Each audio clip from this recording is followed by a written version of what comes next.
بسم اللہ الرحمن الرحیم۔ السلام علیکم ورحمۃ اللہ وبرکاتہ۔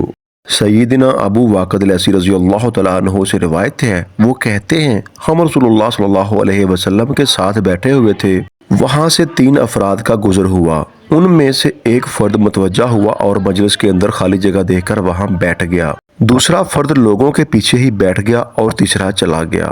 رسول اللہ صلی اللہ علیہ وآلہ وسلم نے فرمایا، کیا میں تمہیں ان 3 افراد کی بات بیان نہ کر دوں؟ صحابہ کرام نے کہا، کیوں نہیں اے اللہ کے رسول؟ آپ صلی اللہ علیہ وآلہ وسلم نے فرمایا، جو شخص آگے بڑھ کر بیٹھ گیا اس نے جگہ لی اور اللہ تعالیٰ نے اس کو جگہ دے دی۔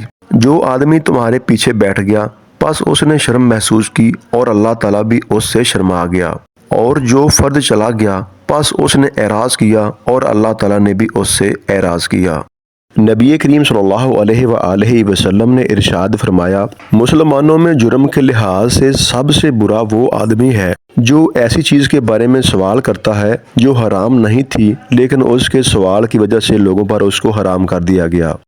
سیدنا ابو ہریرہ رضی اللہ تعالیٰ عنہ سے مروی ہے کہ رسول اللہ صلی اللہ علیہ وآلہ وسلم نے ارشاد فرمایا، جب تک میں تم کو چھوڑے رکھوں تم بھی مجھے چھوڑے رکھو۔